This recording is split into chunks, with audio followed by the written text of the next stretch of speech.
Somewhere between your awakening and your search for meaning, something shifted. You stopped chasing, not because you gave up, but because the old fuel no longer worked.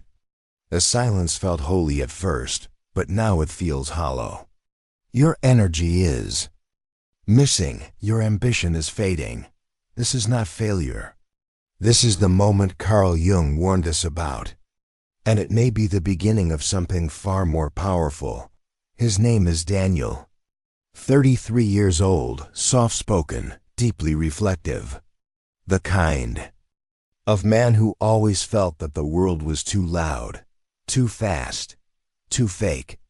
While others chased careers and competition, he searched for truth. Books by Carl Jung, Alan Watts, and Joseph Campbell lined his shelves like old friends. He practiced mindfulness, healed his childhood wounds, left the corporate race, and followed the path inward. For a moment, everything felt aligned. The noise stopped, the roles faded. He saw beyond the illusion of success, but then something unexpected happened. He did not feel at peace. He felt nothing, not a dramatic collapse, not sadness, just a quiet absence, as if life itself had unplugged from him. He woke up with no pull to create, no urge to grow, no interest in the dreams that once felt sacred. Even his spiritual practices felt hollow. He asked himself the question he never thought he would: what now? Daniel believed awakening would bring light. Instead, it brought stillness. He was not lost. He was in between. And the world had no name for this place. Friends called it burnout. Coaches called it resistance. But Carl Jung had a different name for it. A deeper truth hidden beneath the silence. It began on an ordinary Tuesday morning, with sunlight leaking through Daniel's blinds and the sound of a city already racing past him. But Daniel did not move. He stared at the ceiling, still and blank, not from sadness, not from fatigue, but from a feeling he could not name. It was not that he did not want to get up. It was as if nothing inside him moved. The fire that once drove him, the passion to evolve, heal, become, had gone cold. He had no desire to meditate, no hunger for goals, no interest in vision boards or plans. It all felt like noise, and noise now felt offensive. This was the moment the shock hit. Not because it came with drama, but because it did not. He realized he was standing in the aftermath of something he had asked for, awakening. He had broken through the illusion. He had watched the ego fall. But what nobody told him was that when the ego dies, something else disappears with it, the structure that gave life meaning. He no longer wanted success, but he had nothing to replace it with. He no longer needed validation, but he had no idea what was worth doing. Everything that used to matter now felt empty. And the things he thought would fill him, meditation, healing, insight, only deepened the silence. It felt like freedom had somehow collapsed into a void. Daniel expected awakening to feel like a rising, but it felt more like a fall. He whispered a question he was afraid to say out loud. If I am finally free, why do I feel nothing at all? There was no thunder in reply, no epiphany, just stillness. And in that stillness, a deeper truth stirred, one that no book, no retreat, no teacher had warned him about. He had not stepped into bliss. He had stepped into a phase that Carl Jung once described in quiet psychological terms: a sacred pause between who you were and who you are about to become. Carl Jung never used words like manifestation, vibration, or higher self. He was not trying to trend. He was trying to understand the human soul, especially the parts most people refuse to look at. While others chased enlightenment as light and bliss, Jung turned toward the dark, the confusing, the forgotten. And this is where Daniel's journey began to make sense. Not in the Instagram quotes or healing circles, but in the gritty honesty of Jung's words.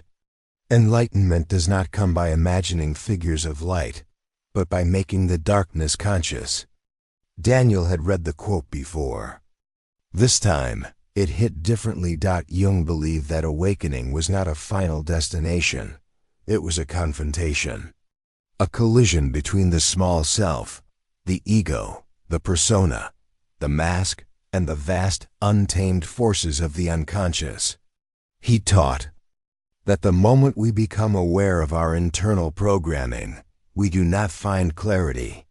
We find chaos. Daniel realized he had not lost himself. He had simply met the parts of himself that had been buried, the tired parts, the fearful parts, the pieces that were never allowed to speak. These were not demons. They were fragments, repressed desires, lost dreams, old ambitions he had labeled unspiritual. Carl Jung called this collection of buried aspects the shadow. And he warned, if you do not face it, it will run your life in the dark. Daniel began to see it now. It was not that he had no motivation. It was that his source of motivation, the ego, had collapsed. And the new source, the self, was not ready to lead yet. In Jung's model, this in-between is sacred. It is not depression. It is not failure. It is the psyche pausing, digesting, rewiring. Jung believed that most people avoid this phase because it looks like nothing is happening. But beneath the surface, everything is rearranging. Old goals were created by the persona. The version of Daniel that wanted approval, safety, and success, but that persona had dissolved. Now the self, the deeper soul-led identity, was waking up. And it was not interested in performance. It was not interested in productivity. It was interested in truth. This is where Daniel's silence began to feel different. It was no longer empty. It was pregnant. Jung called this stage individuation, the process of becoming whole. And wholeness, he realized, is not shiny. It is honest. Daniel sat alone, surrounded by the things that once made him feel alive. Journals filled with affirmations, books stacked like stairways to some higher truth, crystal still catching the sunlight on his windowsill. But none of it moved him anymore. Something deeper had surfaced, something raw, unpolished, and disturbingly honest. This was not a lack of motivation. This was the shadow showing its face. Carl Jung taught that the shadow is everything we do not want to be, but still are. It holds the parts of ourselves we hide, repress, or deny. Not just rage or jealousy, but ambition, pride, power, hunger, even joy that does not fit our spiritual image. Daniel began to see how much of his awakening had been about becoming good, peaceful, quiet, pure. He had silenced his anger because it felt unspiritual. He had buried his desire to succeed because it seemed egoic. He rejected money, power, and recognition because somewhere deep down he believed that spirituality meant detachment from the world. But now the shadow whispered louder. What if you did want those things? What if the version of you that craves impact, wealth, and expression is not wrong, just misunderstood?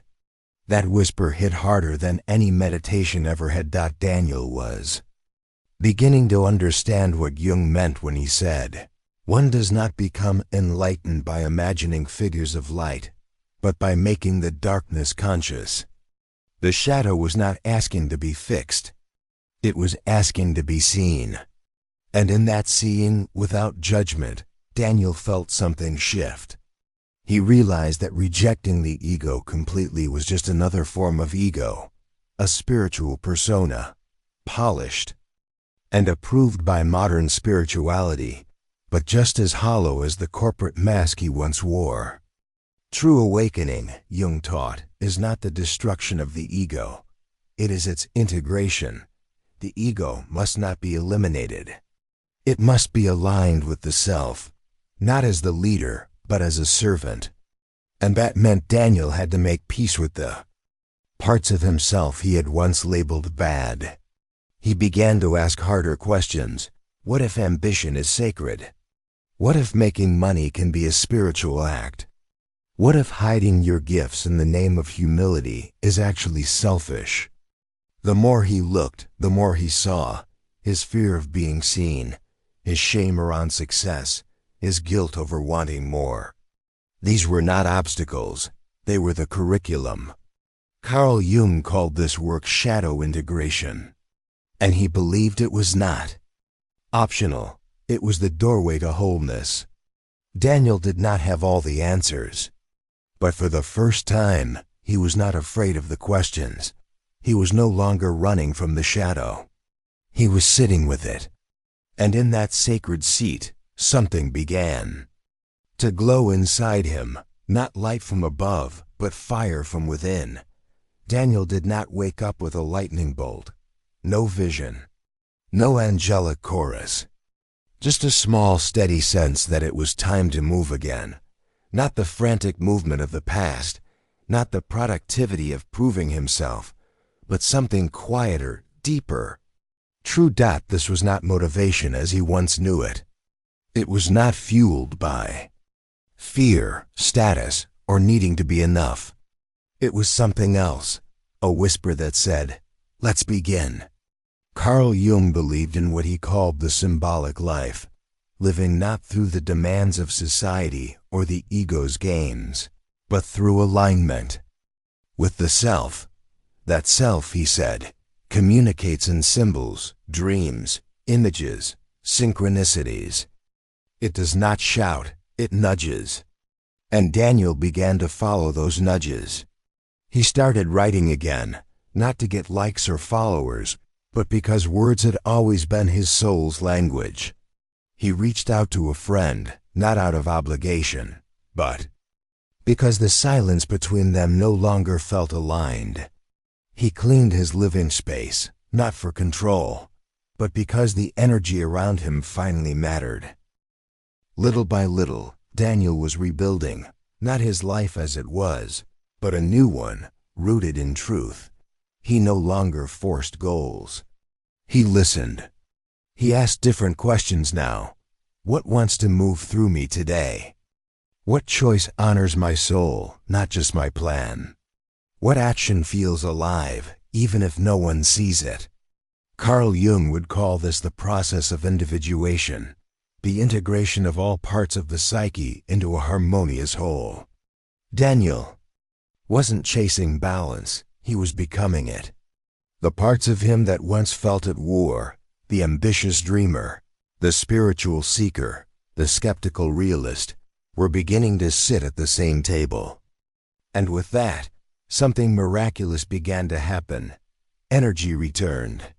Not the artificial high of caffeine or hustle, but a grounded, generative current. Daniel no longer felt like he was dragging himself through life. He was being pulled by something internal, something real. He reimagined his relationship with money, not as a trap, but as a tool. He allowed himself to desire without shame. He started projects not for validation, but because they carried meaning. He served others not because he should, but because he wanted to. This was a conscious action, the doing that arises from being. The outer world had not changed much, but his inner world had become sacred ground.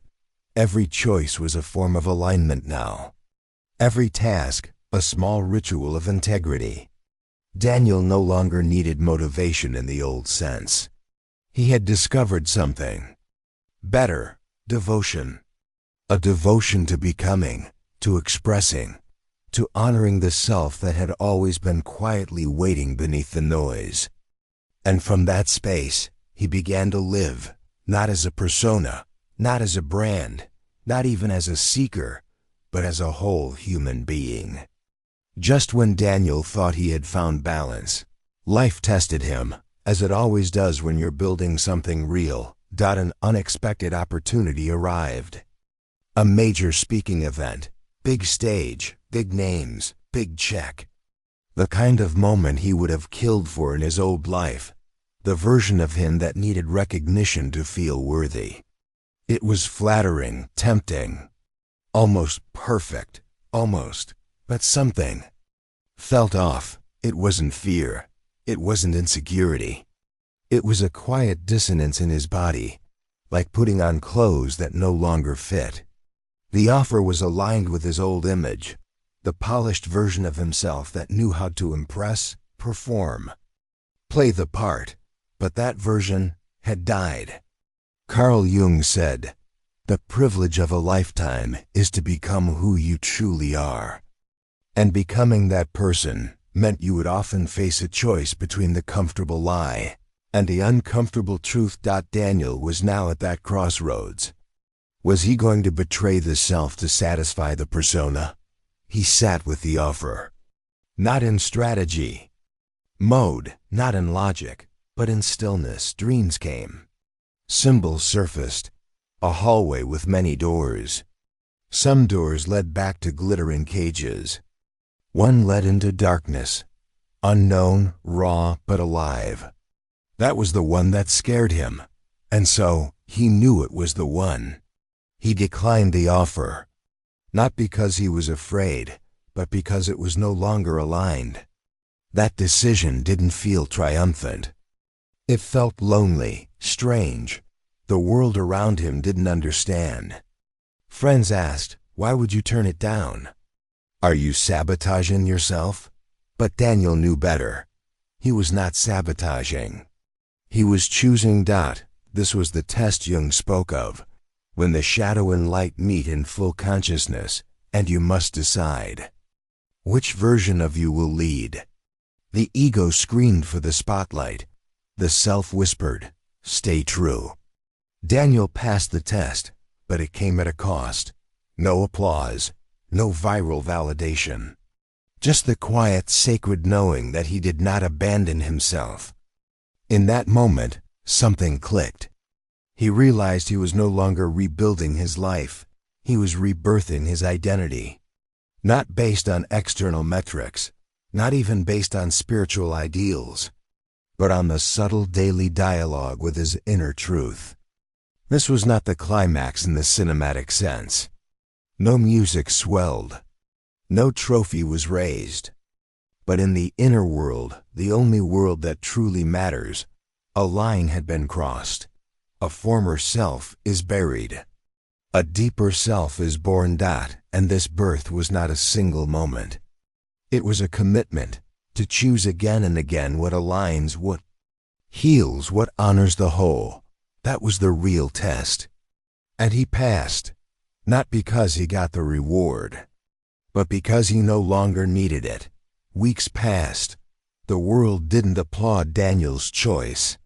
There were no medals for inner truth, no headlines for quiet integrity. But something deeper was unfolding, not outside, but within. The fog that once dulled his senses began to lift. His mornings felt lighter. His breath felt fuller. Not because life had changed, but because he had. He wasn't chasing success anymore. He was redefining it. Carl Jung wrote, "The greatest burden a child must bear is the unlived life of the parent." Daniel had carried the expectations of everyone, his culture, his family, even his younger self. All those voices that told him what success should look like. The corner office, the six-figure income, the spiritual influencer status. None of them was his voice. Now he could finally hear it. It was softer. It didn't shout. But it was honest. He began creating again, not to impress, but to express. Ideas flowed, not from pressure, but from presence. He reconnected with people who resonated with his new rhythm, fewer in number, deeper in spirit. He was still in the same world, But now he was living in a different center, the self, that quiet core Jung spoke of. The inner compass that doesn't chase, it listens. It doesn't hustle, it responds. True success, Daniel realized, was not about reaching a peak.